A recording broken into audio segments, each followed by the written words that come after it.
So, welcome to the Rediscover People podcast, where we talk to people about how they rediscovered their calling in life through the things they've been through the people they've spoken to, through just their experiences and their work. And I'm here with Heather Solomon. Can you tell us a little bit about yourself and what you do? I work for the Chamber of Commerce here in Grand Haven, Spring Lake, and basically the Tri-Cities, Ferrysburg. I have been in Grand Haven off and on my entire adult life, but I'm actually from the Saugatuck area. Oh, okay. So how long have you been with the Chamber? I've only been with the Chamber a little over a year. Saugatuck's a nice town. I took my parents out to do the dune rides that are there. Super fun. Yeah, and then we went into the town and saw the town. It's a really cool looking little place. Yeah, it's different. It's eclectic. It was interesting to grow up there as, a teenager and all the things that the town stood for. It was a great place to grow up. It was very small. I had 27 kids in my graduating class. Oh, wow. And that was all of us, and we all graduated. You all made it. We all made it. So they have a good record, 100%. Yeah. Yes. So when you say that, what the town stood for, what do you mean? It's just it's a different little spot. I loved the diversity and the inclusion and how we were all so tight. It's very much like Grand Haven. It's just Grand Haven's a lot bigger, right? I mean, everybody knew each other. We all knew the police. We knew we were going to get in trouble if we did anything wrong, because they were not going to write us a ticket. They were calling our parents. Oh. Yeah, they knew where you lived. They knew Correct. Correct. So I noticed something fun there is there's I don't know if it's a store or maybe like a museum or something where they show a lot of Southwest. There's like a whole thing where it shows like kind of New Mexico, Southwest kind of things in there. And I thought that was interesting because I grew up with that all my life, being down closer to New Mexico in El Paso, Texas. So I saw it all the time. I'm like, oh, that's funny. Yeah, that one's been there for years and years. If it's the one I'm thinking of, was it by the park? And yeah. Yep. Yeah. Yep. That's been open for decades, and they always have some really cool stuff in there. So tell me about a time that you got in trouble out there. Which time? Yeah. Like I said, it was growing up there. We were very small. I mean, there was only 220 kids, 7th through 12th in high school. So, right, wow. It was very tiny, and the town was incredibly small with locals. There was only 1,100 locals at that point. So as a teenager, when you're doing the typical teenager things, getting into trouble, I remember the chief of police pulling me over, who I had known my whole life, and his daughter was my friend. She was actually in the car. And he said, we're just going to follow you home, and you're going to tell your mother what you did. Oh. And he followed me home, and he made my mother tell her what I did, and it was... Which was? Well, I was where I shouldn't have been. I was doing things I shouldn't have been doing with a bunch of my girlfriends. And I got more trouble with my mother than I probably would have with Mr. Giles. So did you find the love of your life there, or did you wind up somewhere else? No, being so small, yeah. My whole adult life, I've kind of just moved up along the lakeshore. So from Saugatuck to Holland, lived there for a few years, and then moved to Grand Haven in my mid-20s, where I was, at that point, I was in the boat business. So I was working for Sea Ray as an F&I manager and doing all the fun things. And my significant other at the time was a boat guy. So we had a great life. Wasn't a great relationship, but we had a great life. It's pretty awful, actually. But we had fun. We had a lot of fun. And, I was in my 20s. I was carefree and making good money and living the life. So that's huge around here, right? Boating. That's something we don't have down south at all. Right. Like So it's all new to me. And as a matter of fact, I can't even really be on a boat for long. I get motion sickness. Oh, wow. I'm the same way on a plane. Okay. But so tell me, what does that consist of, being in the boat business? What do you do? What are all the weird things that people don't know about boats? Well, they're kind of an addiction. They really are. Once you get into it and you purchase one, you're constantly looking for the next step up because you realize that what you purchased isn't big enough or doesn't do what you want it to do. Being in the F&I part of the business, I was financing little boats, yachts. I mean, it was a crazy, crazy life, and the boat shows were even crazier. Like going to the Chicago Boat Show and Miami and Racine and all the things, Michigan City. It was an interesting world for a little girl from, a town of 1,100, where you're now thrown into this massive moneymaker. And boats were huge in the late 90s and early 2000s. And then they still are, but, that kind of morphed into the RV business for a lot of the boat guys. Which I do have. I have one of those. Yeah.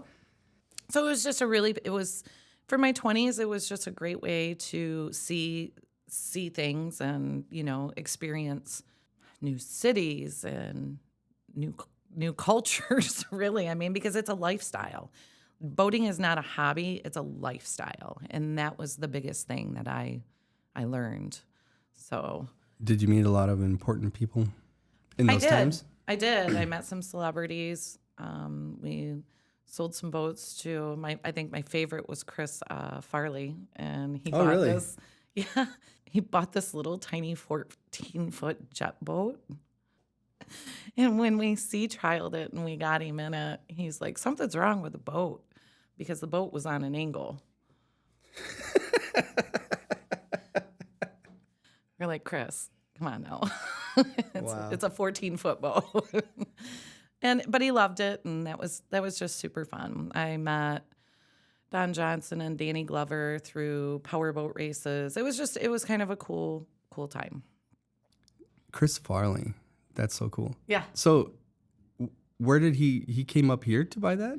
That was over in Fox Lake, basically north of Chicago. Oh, okay. It's closer to the bigger city area. Yeah. Because I would float between Michigan and like Lake Geneva, Chicago.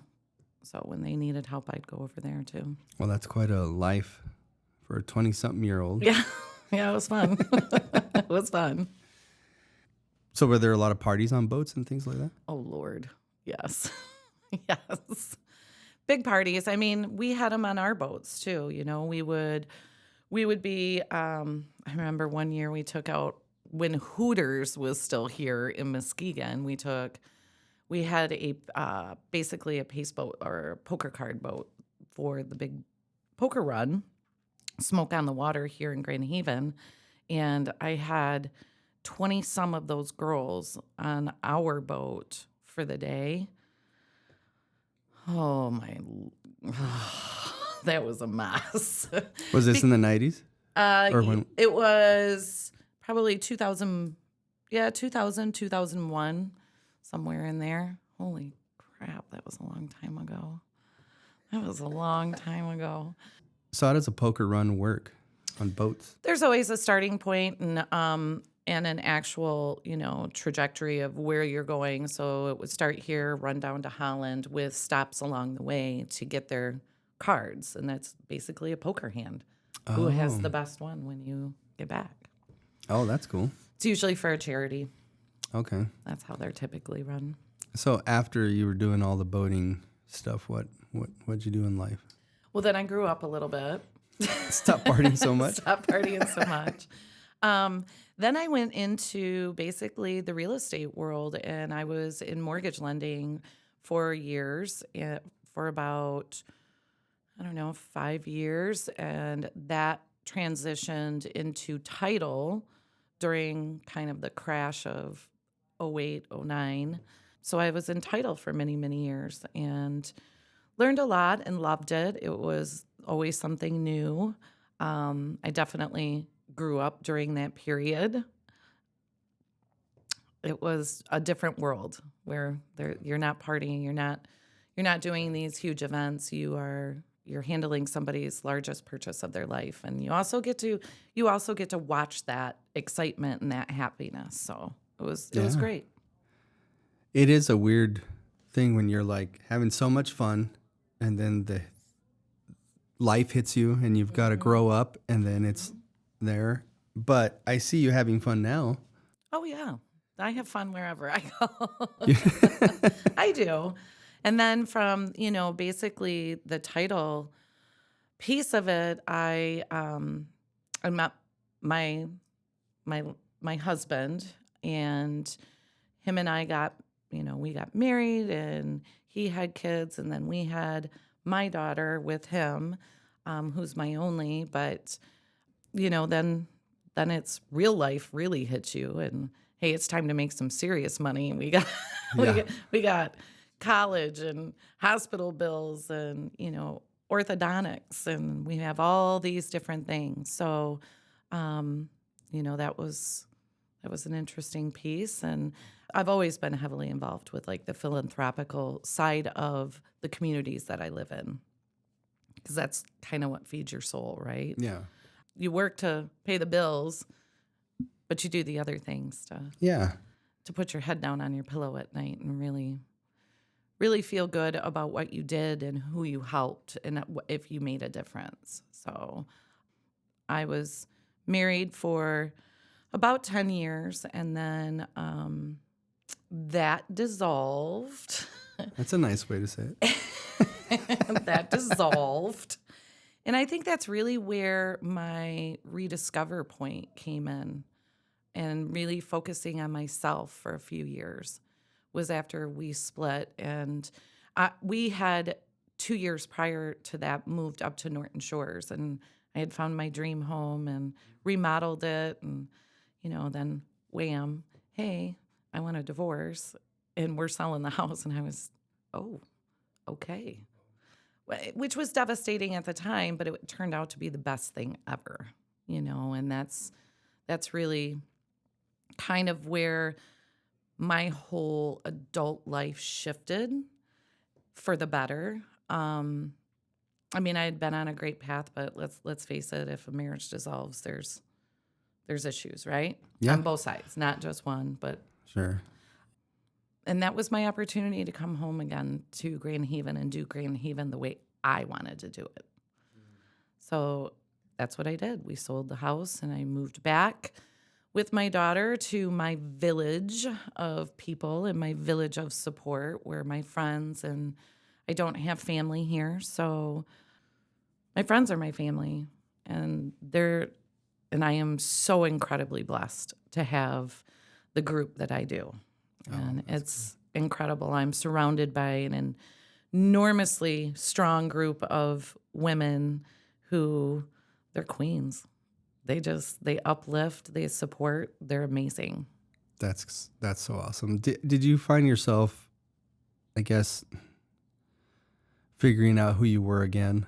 Because when you're married, your whole, I mean, your personalities get meshed. You become one, and you're this person together, and then you start to, when that separation happens, because I've been through divorce too. Then you start to try to rediscover who you are, what you stand for, what you really think, I guess, right? Like on what your opinions are without this person in your life, right? It's like a lot of that. You just hit it on the head. I had no idea who I was as an individual anymore, because you grow. I mean, in my 20s and my early 30s, that's a totally different person than what you are at 50, right? And that's, you grow, you evolve. And during my marriage, I immersed myself in 4 kids and my husband, and just trying to get by and provide the best life that I could for the kiddos. I lost who I was completely. And so That's why I say when he left and wanted to separate and divorce, it was a real opportunity for me to find myself again. And really, who I found was not the same person I'd ever been. I mean, there were pieces of me still there, but I was a totally different person. And then I realized, oh Lord, I need to take a step back and take some time to nurture myself and build myself back up. And I did. I did that for 2.5 years. I didn't date at all. I just took that time for myself and did all the things that my daughter and I wanted to do. Everything was for her and I, and it was figuring out what direction I wanted my life to go into. And I really went back to the things that I love, and I dove in. And it was eye-opening for me. My whole demeanor, my soul, my outlook, everything changed for the better. So what were those things that you love that you went back to? I really started doing the things that I've always loved to do, which simple things, spending time outside, spending time at the beach, all of the things here locally that I didn't always get to do because you've got a crowd to keep happy, riding bikes, doing skiing, learned how to ski at 48 years old, a few years ago. There was just a lot of things that I did, but really diving back into that philanthropical side of life. And I was able, thank goodness, to incorporate that into my career. And my company that I worked for at that time was ATA, was so supportive of that because it's just more exposure for them, but I got to do what I wanted to do. Yeah. So there were a lot of organizations that I was doing a ton for, and that it made me happy. And my daughter got to see it, Stella got to come in and kind of tag along this journey with me as well, and she got to see it. So she's all on board with helping out and doing all the things too. So it was a fun journey for me. It was hard. Yeah. It was hard to learn to be alone and learn to love myself again and put myself first. Yeah. And not settle for anything that I didn't want. I seem to have avoided that on purpose. I couldn't handle being alone. So I went from divorce to a relationship to a relationship. But that was my path before too. Yeah. And I knew I needed a change. Yeah. I needed to do me again. Yeah. It was, I think after we had divorced, it was 10 years later that I finally found my wife, who I have now, Who's amazing. She is. She's awesome. Well, she often tells me, so, you're a really smart guy. I don't understand what you were doing. Because we met at this small little Spanish church that I just happened to be helping with music. And I was playing guitar and stuff there. And she apparently used to be part of that church. She had gone somewhere else. And then they came back. Her and her family came back. And I was there. And it just worked out. Stars aligned. Yeah, it really worked out. And she, very different relationship. She allows me to be me. I try my best to allow her to be her. Mm-hmm. She doesn't take my crap either, It's always a good thing, right? Yeah. She calls me out on things, and That's good though. Yeah. It's actually very nice, very wonderful that it landed that way. And I've been able to even find out who I am, even being married to her. Interesting. Right. Yeah. Because you've shifted, Oh, yeah. the doors are open to allow you to be who you want to be. Yeah. Yeah. So, I remember trying to get this office so we could do this, and I was going to try to convince her that it was a good idea.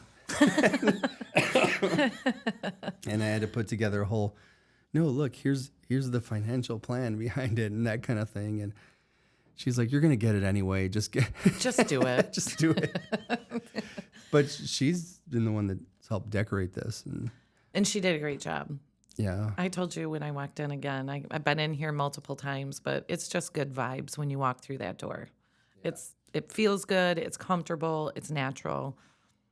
I recommend anybody to come do this. I do. Just around here.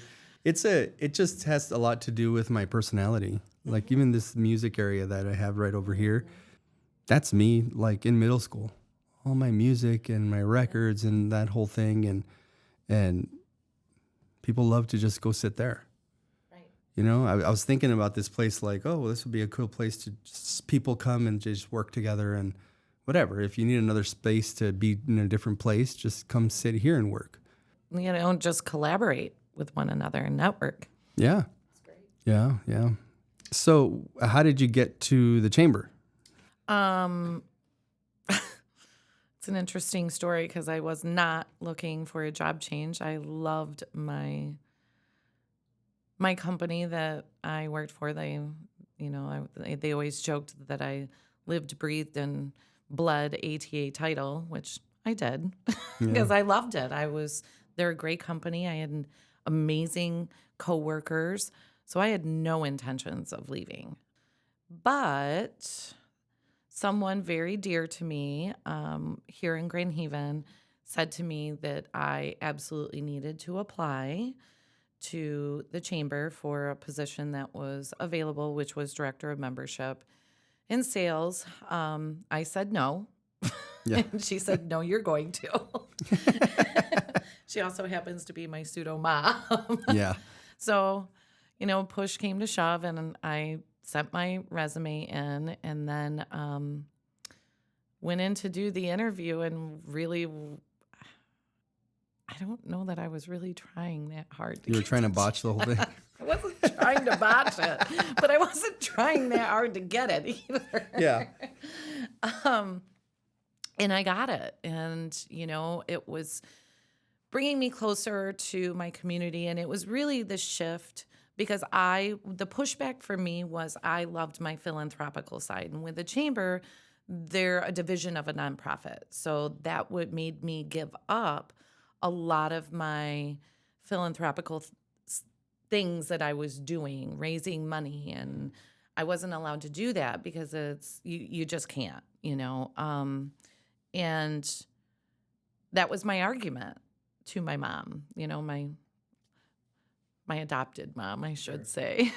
That was my argument to her. I don't want to take this because it's going to take me away from the things that I love and the things that I've worked really hard to establish. And she said, you need to shift your mind, Heather. She's also an extremely intelligent woman and very connected within the community and does a lot. She loves Grand Haven. She's an amazing woman, and I'm blessed to have her as a role model, but she looked at me and said, you have to shift your mind. And I said, well, what exactly am I shifting my mindset to? Yeah. What's the shift here? And she said, you have to understand that your role with the chamber is to help build businesses and help them succeed, which in turn creates economic health for the communities, which flows down to your nonprofits, Heather. Duly noted. Yeah. Duly noted. And I couldn't really argue with that. So yeah, that's a different frame. That's a different way to look at it, right? It is. But by building economic health for our businesses here, that helps our communities, which helps our nonprofits. So if the communities are healthy and the businesses are healthy, you're giving back. And that was ultimately what made me accept the chamber position. I've talked to different people in different areas, Holland, Muskegon, Grand Rapids, things like that. And they always say that they wouldn't like to be a part of their own chamber, but they really hear great things about this chamber in the Tri-City Grand Haven chamber. So that's, because they, some other chambers, according to them, they just don't help them as much. But I've noticed that you guys are like all in on businesses and connecting people together, and the events that you have and all that kind of thing. Like what makes you guys so different? Really, I think it's how much everybody at that chamber loves our communities. I mean, that's what it is for me. I want to see every business here, Grand Haven, Spring Lake, and Ferrysburg, basically the Northwest Ottawa County sector. I want to see all of you succeed, every single one of you, because that helps all of us. That creates a wonderful place to live and play and help out. It's just that's my job. My job is to help connect you guys to one another, to whether it's you're doing business together or you're referring, or I can help you grow your business. That is my role. And the chamber takes pride in the educational pieces and talent, and really trying to provide our businesses with what they need and what they ask for. Yeah. That's what we're here for. Yeah. Yeah. How hard was it? I'm going to go back a little bit. How hard was it to leave then your other position? Well, let's just say that my head may have been on my boss's desk sobbing when I told her that, when I gave her my notice. And she did too. Oh. So it was very, very hard because it was family. It was like leaving family. Yeah. It was a tough transition. I still stay in touch with them. I, see them once in a great while, and I'm still met with open arms. And, it's just, they're amazing. They're amazing humans, and it's an amazing company. Like if someone were to just ask you, Heather, how did you get here? Why do you do what you do? And you look back, hindsight, at your whole life. How would you describe like that journey? It's like, I learned this here, and then I learned, that kind of thing. A simple way is like, for me, just a simple little thing is, when I was younger, I worked obviously at like a McDonald's, right? Mm-hmm. I learned how to do, I wound up like supervising at a McDonald's, learned how to do cash registers, all that kind of thing. And then I never really did a business like that again. And then when I opened Entertain Zone at the mall, it all came back to me. I'm like, oh, I know how to do this register thing from McDonald's, right? Like those little things that you're like, oh, that's funny how that's playing into this business now. I guess I did learn something, yes. Right? I think for me, it was more about what I learned that I didn't want to do again. And, I was very, very lucky, basically right out of high school, to secure a position and then have C-Ray kind of pluck me and groom me. And I was the youngest F&I manager in the United States working for C-Ray at that time, which I don't remember what year it was. It may have been 90, 95, 94. I don't remember. But that kind of catapulted me into every other position that I've really ever had, because that was... It just looked really good on a resume.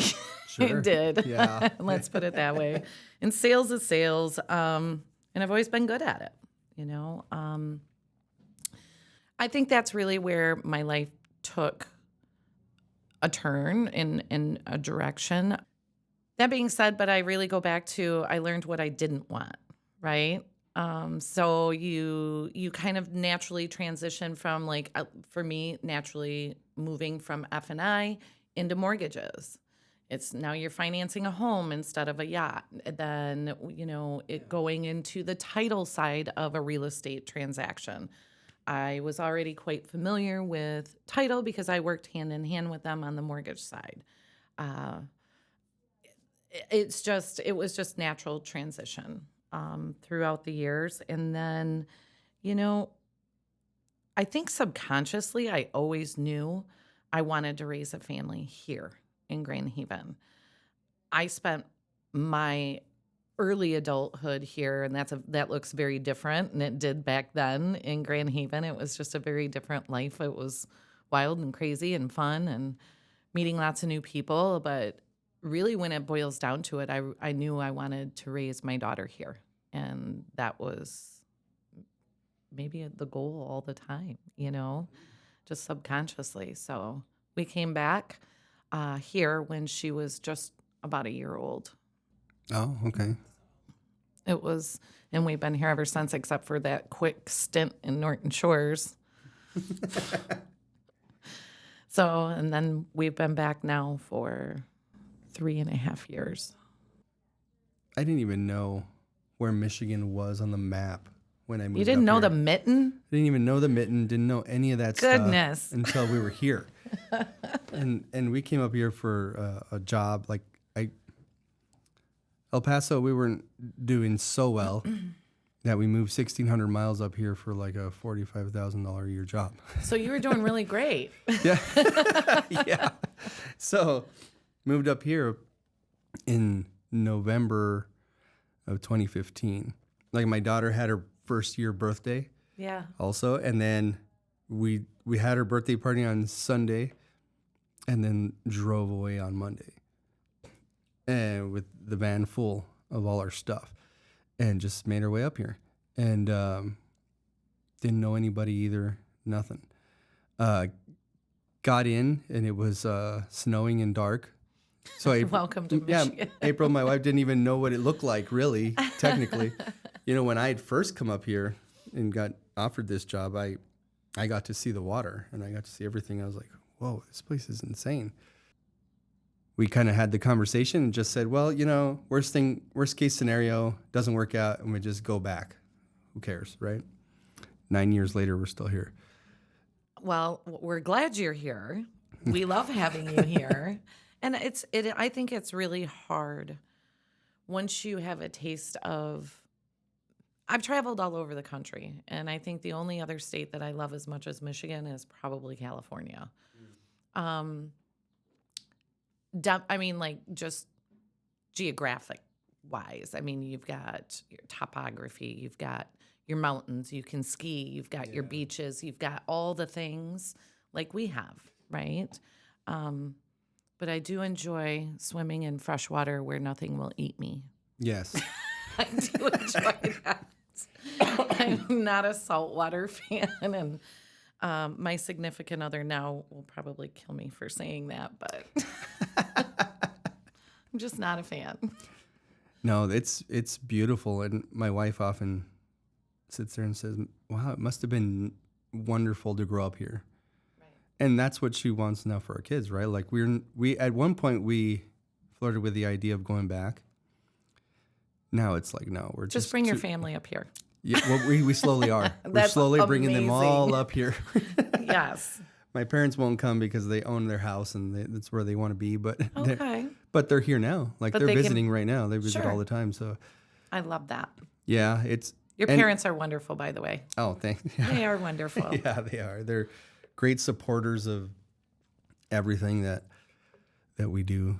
They're kids. They're there for every performance. They're there for everything. That's awesome. Yeah, because I used to do drama in high school, and they were there for everything, all the time. But yeah, so it's easier to just bring them up here. It's easier just. My sisters and my brother-in-law, and they all came up to visit just a few weeks ago also. Mm-hmm. And my brother-in-law is always like, let's just move up here, telling my sister, and she's like, well, we got to find work up here first before we just move. But well, let me know what they're looking for, and I can help them. I can help direct them. Yeah, that's true. Yeah, I forgot I have connections. You have connections. You have connections. Yeah. Gosh, yeah. So it is a whole different thing, but I do find myself getting so busy in the day to day, like you say, like, okay, we got to make sure we have enough money for everything, that sometimes I have to force myself to drive along to see the water again, because I don't often go out there. Here's something controversial. I don't like the beach. I can't stand the sand whole situation, mostly because You know what? I could probably handle it on my own if it was just me and my wife, but we got so many kids and the sand gets into places that you didn't know existed. And cleaning them off and it becoming a whole thing started to be like, I think as I'm getting older, I'm like, instead of like dad vibes of like this, I'm more like a grandparent. How are we going to clean this? Well, garden hoses are wonderful. Yeah. Kids line up. Yeah, just but the water's fine. The sun is my enemy anyway. So I love it when it's like cloudy out. I love all that kind of scenery. Probably should live in Seattle probably maybe is my thing. Interesting. Yeah. Interesting. And you live in a city that has one of the nicest beaches in the United States. Yes. I don't like the sand. My wife love it. My wife goes to the beach all the time with the kids. And sometimes I go. And sometimes I go. But I'll like take a run, right? And I'll go up the pier and I love the there you scenery. I love the way it looks. I love how beautiful it is. The sand part gets to me. I don't know what. Well, and we literally live on the beach or at the pool. Vacations have to be scheduled around where Adam can surf and where the kids can skimboard, and which is wonderful because we're all beach people. We become a blended family, and he has a son that's a year older than my daughter. They both love the same things, and so he snowboards, Stella skis. They both play soccer. They both love the beach. They both surf. It's a great life. But yes, every vacation will be planned around where the surf is good. So one of the things that and it just popped in my head about the water here is how much is it more, or am I just hearing these things that it's a little more dangerous than the ocean is, like tide wise? I think Grand Haven, you've got some rip currents, and then it's really just being educated, right? Yeah. It's really being educated. If you're going to swim in a large body of water, you should really understand it before you send your kids in. Yes. Okay, know what to look for. Our beaches do not have lifeguards, which should tell you need to be on point 100%. I mean, all of our kids have grown up on this beach, the beaches here, but all of us parents, yes. I mean, we'll have a huge group go. We'll have 10 families go, so there's 15, 16, 17 kids, and everybody is counting heads. Everybody's watching, right? I think it is dangerous. It's not, Big Blue is not to be messed with. Yeah. She can turn a little angry pretty quickly. Same with boating on it, It's just a different weight base. It's a different thing with the ocean, but the ocean still got some of the same issues as we do. I think it's just being educated and really understanding. There's a reason why they say a red flag.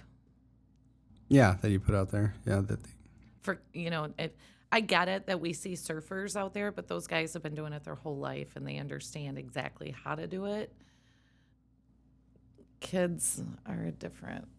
Yeah. And in my mind, if it's a red flag, I don't want my daughter in it. Yeah. I just don't.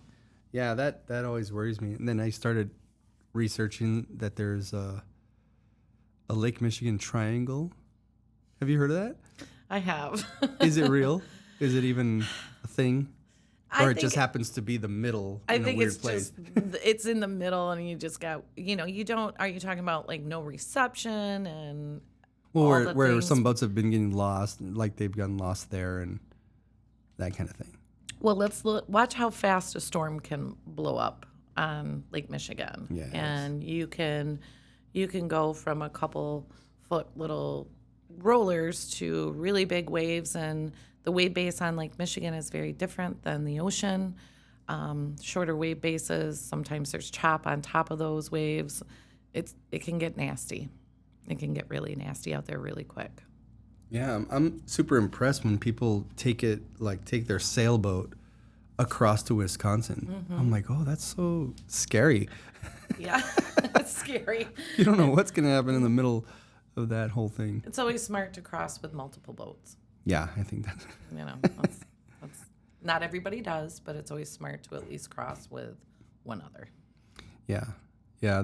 I heard that there's like old boats from like the Revolutionary War in there, right? Just down. That's so crazy to me. How do they?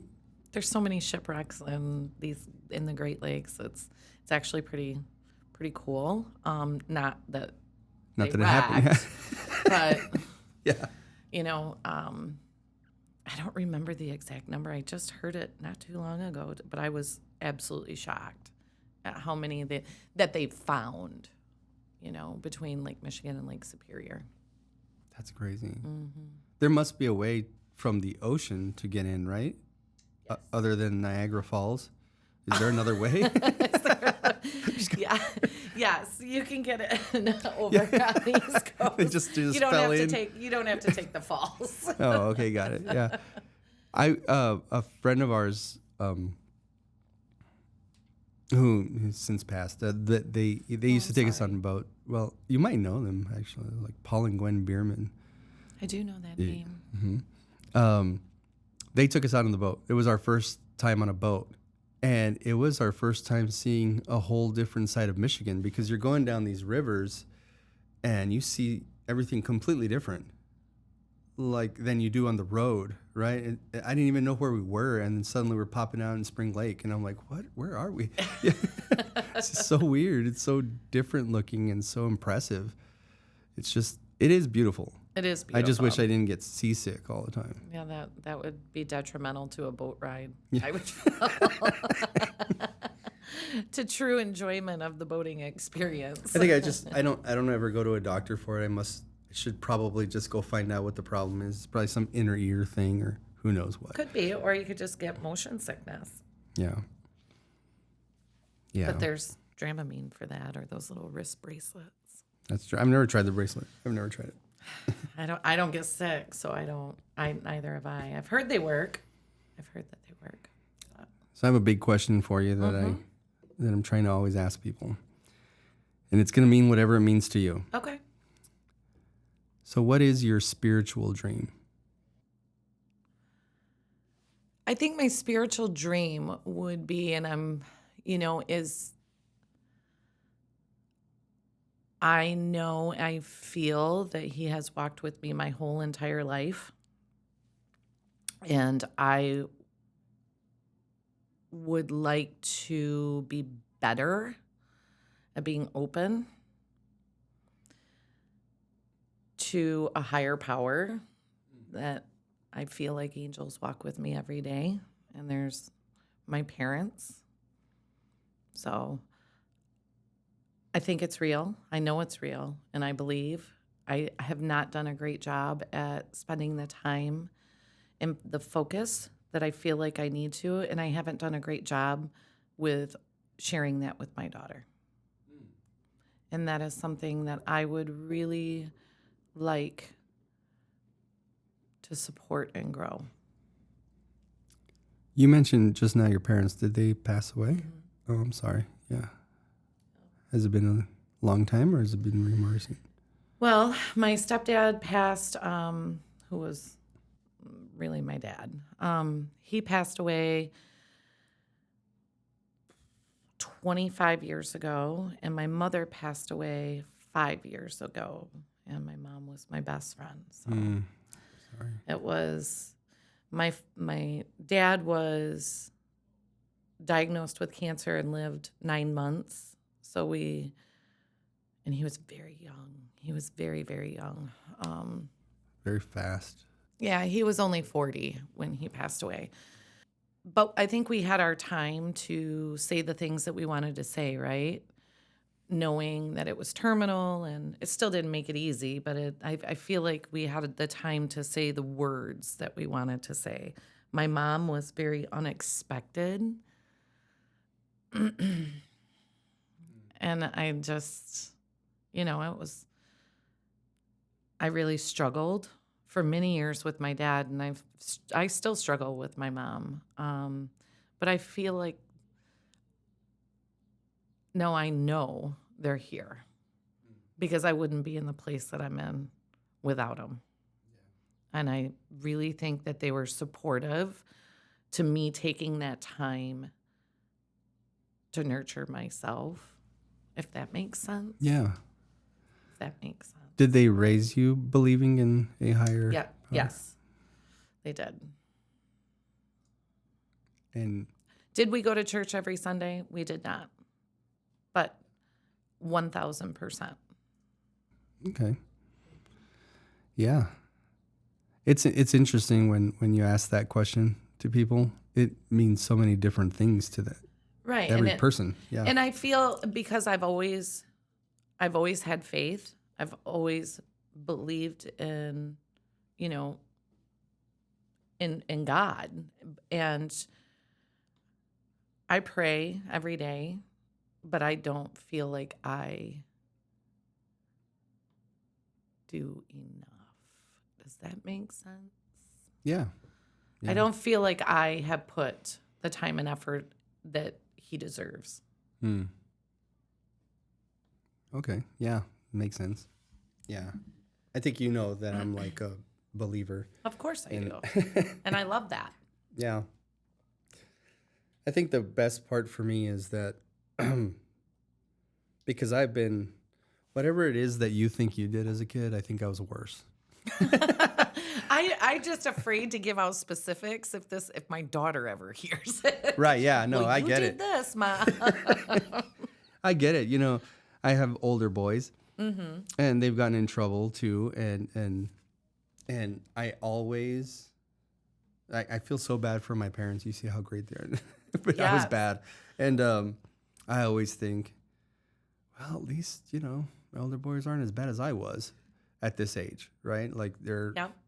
they have a better head on their shoulders. They're not as bad. They're not doing as bad of things as I was doing. And for me, it's always been like, well, you know, he died for me, even though I Yes. didn't deserve it. And Right. so I'm going to do everything I can because of his grace and mercy in my life, out of just being grateful to it because of that, because I didn't deserve it. And I don't, right? That's always just been that's the gospel, but that's the way that I feel it in myself. And I agree with that because I 100% agree with that because with as bad as horribly as I took the news of my mother, I was concerned about myself. Not that I would do anything to her. Sometimes people can just die of a broken heart, Yeah. you know. And I know without him, I wouldn't have gotten through. And it is an amazing way that he does things, because if we don't deserve it and we didn't get it because we don't get him because we deserve it, then there's no way to lose him. Right. Right? Right. So Can't lose what you don't have. yeah, I mean, or you can't lose what he gave you anyway. You know what I mean? Yeah, because if 100%. he did it because of his grace and mercy, and now you have this salvation and you have this relationship with him, you can't lose that because you're still a sinner and a bastard, right? Like, because he gave it to you when you were. Does Right. that make sense, right? Yeah. So like, there's this beautifulness to it that he's there because, Well, the love is unconditional, yeah. regardless of how idiotic we are. And there is a verse that says, and we love him because he first loved us. Like, he had to initiate it, the whole thing anyway. So, yeah, I guess all that to say, even though we feel we're not doing enough, we're probably never gonna do enough. No. And that's the beautiful part about it, I think. I think my favorite thing, though, I do love listening to my daughter pray because she talks to him like a friend. That's awesome. And I brought that up to my adopted mom one time, and I said, she doesn't pray the way that she should. She's like, well, how should she? Yeah. And I'm like, she has a conversation. She's like, what is wrong with that? Nothing. There's nothing wrong with it. And actually, I've started to adopt that way Yeah. because it's just, it feels more comfortable. Well, if he's invited us into this relationship, well, what more way a relationship is than conversation, right? Talking back and forth. I think it's when we grow up that we fight those. I think we're closed. Yeah, we close it off. We fight like, wait, maybe I'm going crazy that I'm hearing these voices. Oh no! Don't tell anybody I'm hearing voices. No, I think we're just more closed. Yeah. Than a little, and I believe I believe that he gives us what we need, not necessarily what we want, right? Yeah. Like the great Garth Brooks song. Yeah. Yeah. Unanswered prayers. Yes. But my significant other now, I believe, was placed in my path because him not personally is what I needed and wanted. I was very specific in my ask of even right down to, they have to support Stella and I with all things that we love to do. They have to love my friends. They have to love going to the beach. They have to do, you know what I mean? This person needs to be. And he placed him at my doorstep, literally knocked on my door. Really? I mean, out of the however Right. many billions of people in the world, right? Like, So I just, I think he did. He played a huge hand in that. that's And he awesome. brought me the love of my life. So, Yeah. I feel the same way with April. yeah. Yeah.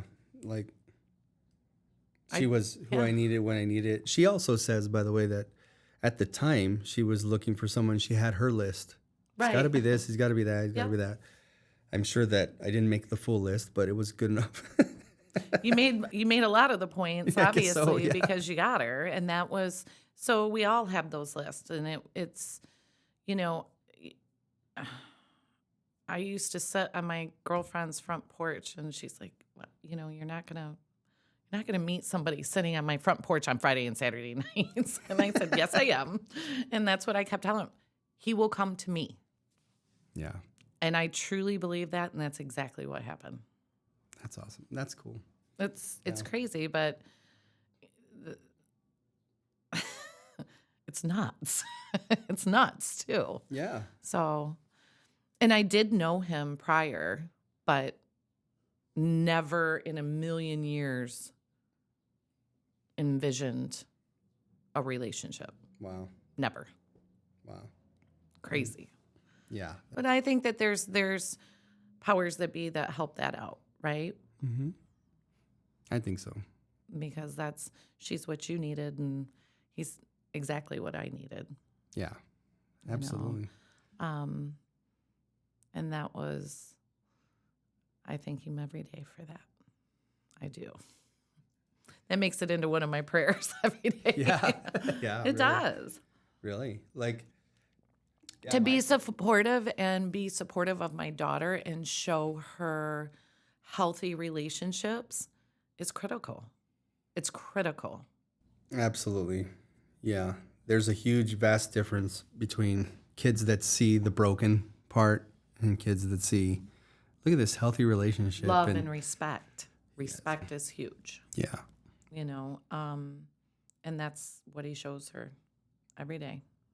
Not only to me, but to her as well. Yeah. But that's showing her how to model her relationships in the future. Yes. That's like detrimental to as they say, so they won't have daddy issues and Right. or mommy issues when it's a Right. guy, right? Like, Right. yeah. No, I think it's so important, and And it does make it into my prayer every day. I talk to him and I say thank you, because there's something every single day that man does that continually blows my mind. How long have you been together now? Not very long, only a year and a half. Oh, well, that's Not very long. wow. Just a minute. Just a minute. Just a minute. There's something that I started saying to, my wife and kids, and I'm curious to see what it means to them when they grow up. But like, I'll just tell my 4-year-old daughter, like, "Hey, thank you for being my daughter." Yeah.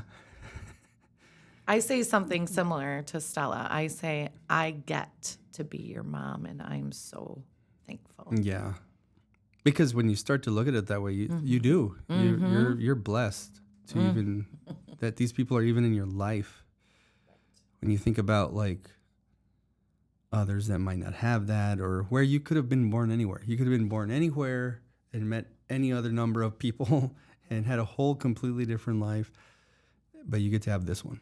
I get to have this one. You get to have yours. It's amazing, isn't it? Yeah. We are blessed. Yeah. Truly blessed. Absolutely. Yeah. So going back to, I guess, the chamber, and I suppose we can wrap up now. Okay. I don't even know how long we've been I talking. have no idea. Yeah. That went fast. It does go fast, right? That went so fast. Yeah. The chamber and the things that you do there. I'm 100% appreciative for everything that you do for me and this business and how you connect us. And I'm like all in on it. I think it's the best way to meet other businesses and to make business happen in the community and stuff. If done correctly. Yeah. Right? Yeah. Takes effort though, right? I mean, it's like anything in life. You get out of it what you put into it. And that was our conversation right off the bat, wasn't it?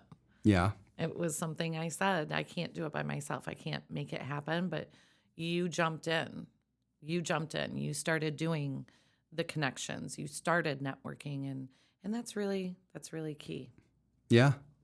Yeah, really taking that and actually making those connections and doing something with it, making those calls and talking to people, and it makes a huge difference. But like those networking events that you have, can you tell us just a quick bit about what happens at those and how those work? Sure. Just for the other businesses that might want to be a part of that. We have amazing events every month.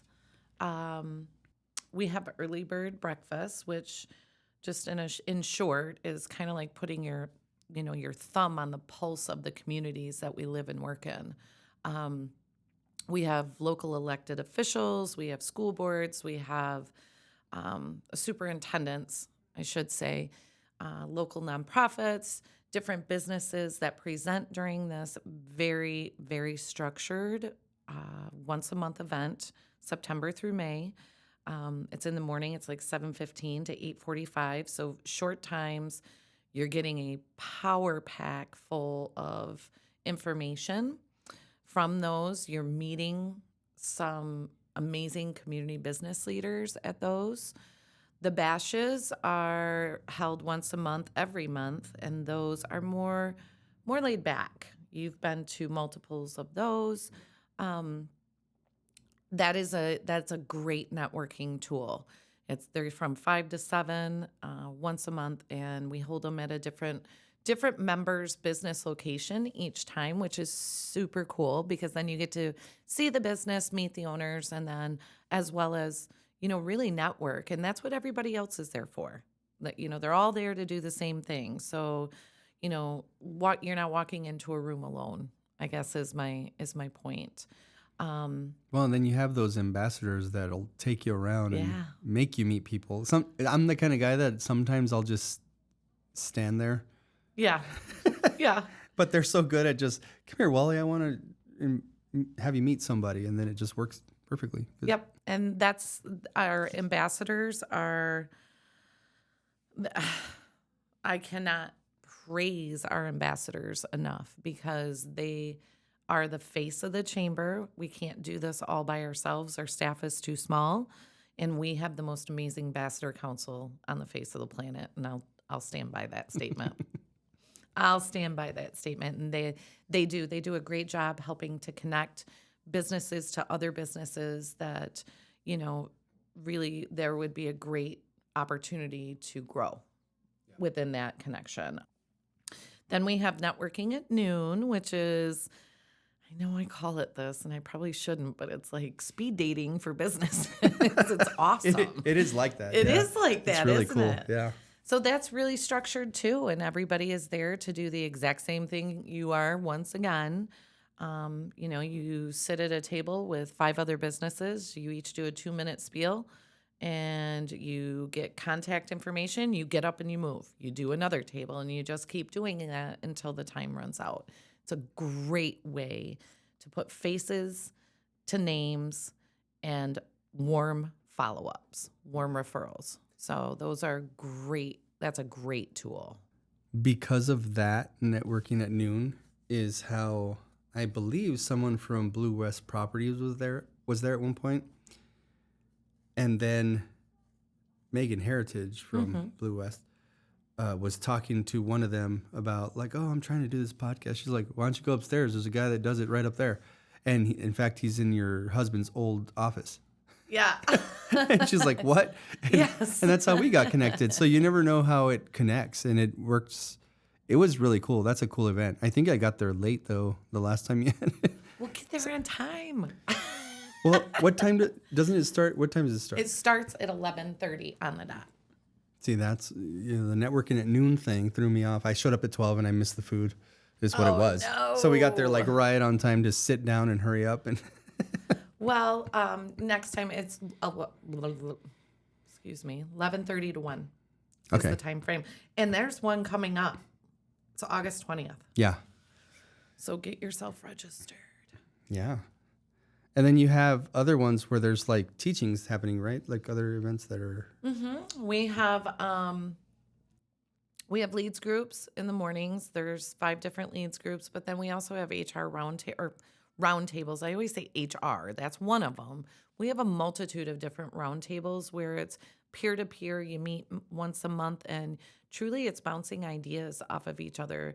Like the small business one, you'll have, 10 small businesses at that, and asking each other, what's working for you? I'm struggling with this. Does anybody have? It's just a great way to connect and really try to bounce ideas off of one another. We do chamber forums. Those are educational.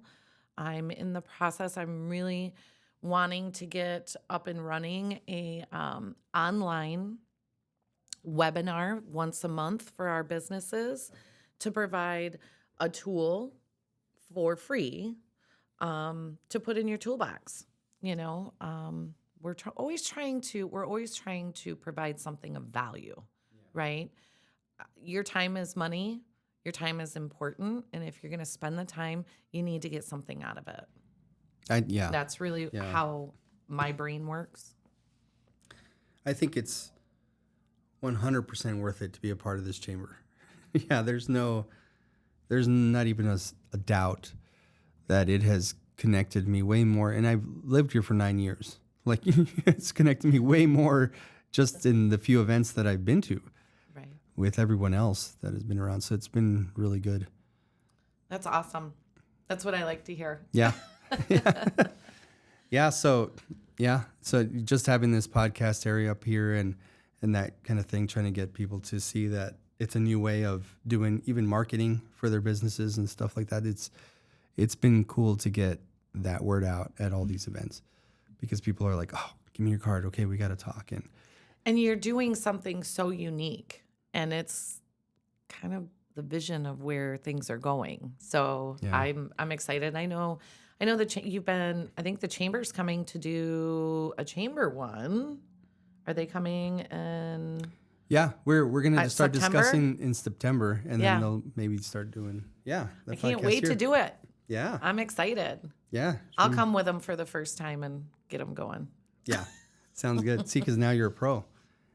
I don't know about that. A lot of people get nervous about how this all works, but what has been your experience so far? This is an extremely comfortable conversation. I have not felt nervous, and Typically, I get very, very, very nervous with public speaking or being on the radio. I do it and it seems to come across flawlessly, but inside I feel like I'm going to get sick. This did not make me feel like that. This has been, and maybe it's the relationship you and I have that we know each other. It's just incredibly comfortable, but this entire conversation has been just aces, man. Well done. Yeah. You didn't make me get sick in a corner. Yeah. Yeah, I'm trying to be a little, yeah. I like having the conversation. I like to get to know people. I like this whole thing, you know, and I just want people to feel comfortable and just talk and to realize that that's all you need to do. I keep thinking that a lot of people around here probably need to hear business owners this way. Yes. Because then they get to know them. Yes. Which causes them to then want to support their businesses more, if that makes sense, right? Like, yeah. I don't know who owns whatever business down the strip here, right? But then once I do, I'm like, oh, that's so and so. I'm gonna go in there and I'm gonna, you know. I have 2 names that I would like to give you that you should have on here. Okay. Yeah, give them to, yeah, for sure. So, I think we're done. I think we are. I can't believe we just went an hour and 15 minutes. Yeah. What? What? Yeah. Do you have any last words? You know what? I just want to thank you for this opportunity and taking the time. I'm really excited to see your business grow. I am so excited for your future and Rediscover Podcast, because this is such a unique gem that we have in our little town and communities as a resource. This is big city living. These are huge opportunities for our businesses to reach a broader spectrum of people. And, you know, I'm really excited. And thank you for bringing it to us. No, thank you. And thank you for everything that you do for all the businesses that are around here. And because I certainly get the benefits of that. And I just want to thank you and the chamber for everything that you guys do around here. It's amazing chamber. Oh, thank you. Everyone else knows it too, apparently. So, so yeah, that's true. But thanks for being on. Thank you, Wally. Thank you.